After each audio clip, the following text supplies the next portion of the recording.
Assalamualaikum warahmatullahi wabarakatuh. Perkenalkan, nama saya Ramaji Putra Arifin dari kelas eksekutif Fakultas Ilmu Komputer,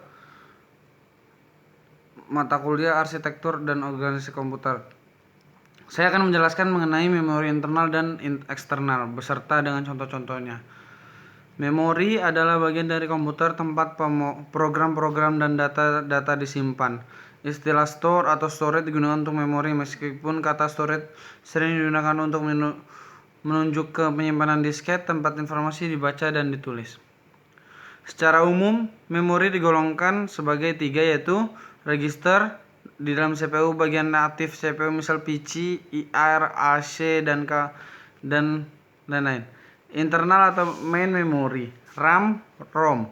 Internal, eksternal memory, media penyimpanan lainnya, hard disk, CD, DVD, dan magnetic tape. Contohnya ada di bawah ini ya. Sudah dilihat gambarnya seperti ini. Lanjut, memori internal adalah memori yang dapat diakses secara langsung oleh prosesor. Dalam hal ini, yang disimpan di dalam memori utama dapat berupa data atau program. Fungsi dari memori utama sendiri adalah: 1. Menyimpan data yang berasal dari peranti masukan sampai data dikirim ke ALU.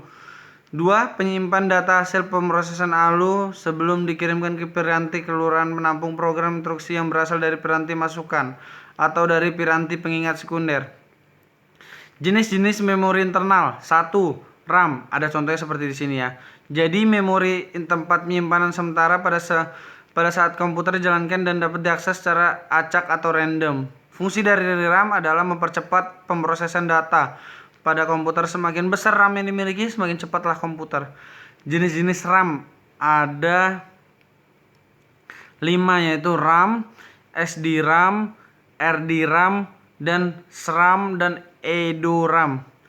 Masing-masing RAM ini memiliki kecepatan masing-masing ya. Untuk jelasnya mungkin bisa dibaca. Ini saya akan untuk mempersingkat waktu. Ya, ini contoh dari ROM ya. Nah, ini jenis-jenis ROM yaitu Max ROM, PROM, dan EPROM, dan EEPROM. Ini cache memori. Memori berkapasitas terbatas. Memori ini berkecepatan tinggi dan lebih mahal dibandingkan memori utama.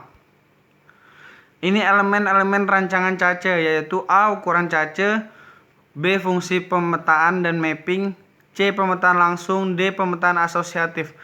Ini pembangunnya ya, maksudnya ini bagian-bagian pembangunnya.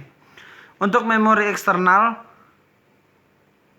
maupun external storage ataupun secondary storage ataupun backing storage adalah suatu tempat atau sarana yang bisa digunakan komputer untuk menyimpan data ataupun program. Dengan demikian, external memory mempunyai fungsi yang hampir sama dengan internal memory. Hanya bedanya internal memory terletak di dalam CPU, external memory berada di luar CPU. Jenis-jenis memori eksternal cukup banyak, berupa diantaranya adalah disket. Disket ini contohnya ini udah bahan lama. Mungkin di bawah tahun 2015-an bentuknya itu kotak. Ini menyerupai flash disk kalau sekarang. Nah, hard disk ini sering kita jumpai ya. Ini beraneka ragam. Ini hard, jadi bisa dibawa kemana saja, tapi bentuknya itu tidak terlalu kecil, tidak terlalu besar juga. Kalau CD-ROM ini sering kita jumpai juga. Untuk kita beli itu mungkin di fotokopian. Ini contoh itu kayak buat ngerekam video ataupun apa, kita punya film, kita bisa taruh di CD-ROM ini. Magnetic tape merupakan media penyimpanan data yang biasanya digunakan untuk komputer jenis mini ataupun mainframe. Ya, ini contoh magnetic tape ya. Oh, ini jadi seperti kayak memiliki bentuk seperti pita yang kayak CD yang suara lagu-lagu itu. Saya paham itu. Mungkin penonton paham juga ya. Nah, ini untuk kaset. Nah, ini yang bersama yang tadi saya jelaskan ya. Ada, ini contohnya.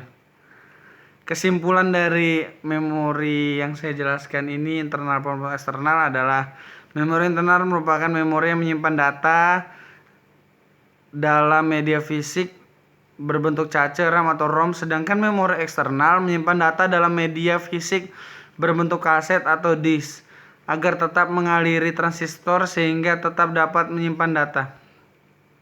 Sekian dari saya penjelasan singkat tentang memori internal maupun eksternal. Mohon maaf bila ada kata yang kurang berkenan. Assalamualaikum warahmatullahi wabarakatuh. Dan apabila ada tanggapan maupun saran, silakan komen di bawah.